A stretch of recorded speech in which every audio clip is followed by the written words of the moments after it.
And this is something I remember my father teaching me this ever since I was a child, which is the one person that you always want to be better than you is your child. And in fact, you not only want it to be better than you, but this is really what matters to you in life. Success in life is having a child and giving them a life better than the one that your parents gave you. And that's it. And it always seemed interesting and curious that my dad would say that, as a child, you think it obviously gives you a lot of reason to pause and think about it. Well, why is this person, there's a fully grown adult who can do all kinds of fun things with his life? Why does he care so much about me? And why does my existence at that point is centered around ice cream and football and very ridiculous things. Whereas this surgeon, this grown surgeon who saves people's lives for a living every day, is out there telling me that I am so important to him that I have to be better than him in order for his life not to be a failure. And you don't quite get it, but you keep thinking about it, and then eventually you start to get it on a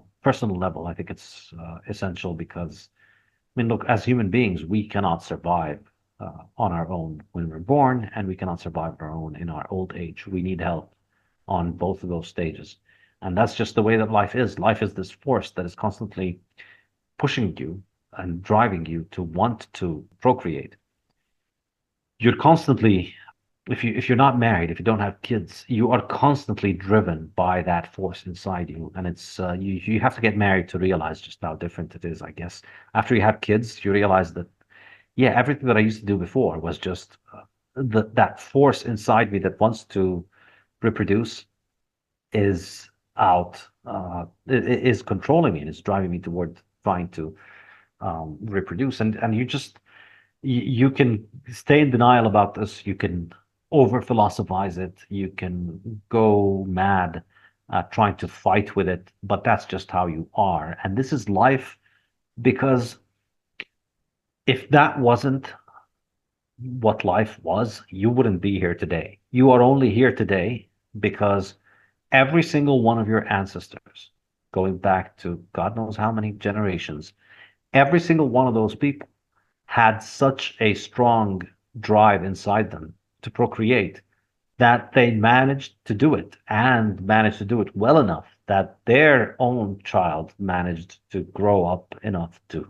reproduce, and to have somebody who managed to grow up old enough to reproduce, and have somebody, every single one. So it's a real miracle that every single one of those people managed to do that. And that's why you're here now.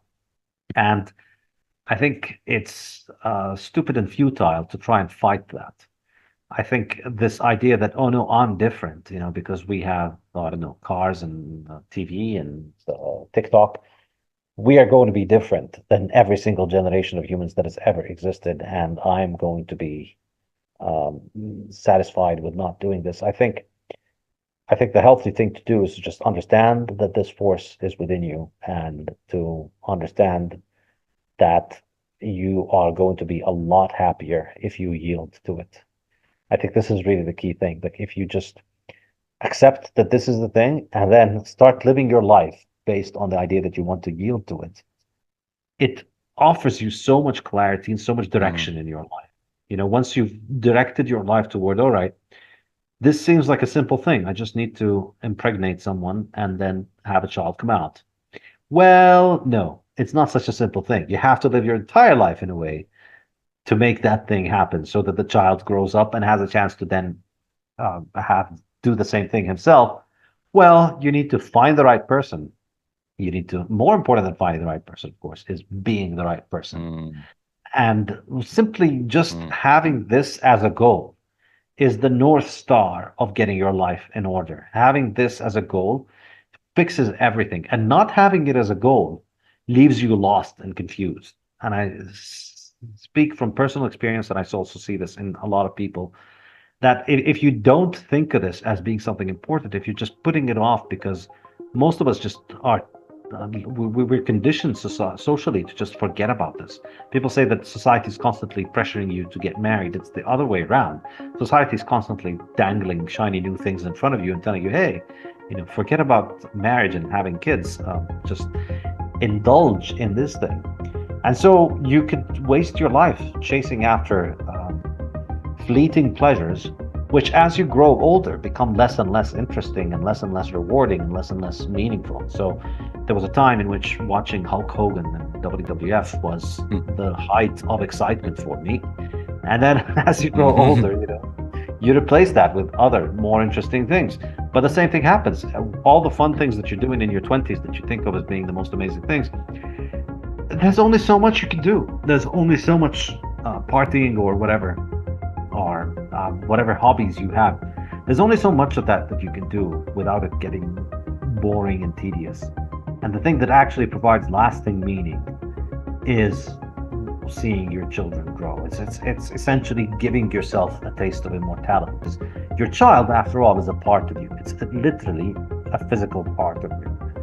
I mean, not to get too visual in the biology of it, but I presume all your listeners are familiar with what's going on. But it is literally a part of you and of your wife that survives you and lives on after you. And if you do your job well, they'll be able to have more kids that will survive him, and then they'll have more kids. Effectively, you're getting a shot at eternity by being able to raise a family and have children. You're allowing a part of you to continue to survive, and this is, I believe, a very, very good way to approach life. And this is why I call it, and to go back to how we started off this discussion, this is why I call it the most important lesson in this book, because you read this book and you come to the conclusion, all right, I'm sold. I want to do this civilization thing. So how do I do this civilization thing? And on a personal level, on a personal, functional, actionable level, you do this by starting a family and having a family and trying to give your child a life that's better than yours. If you make that your goal, I believe everything else falls into place.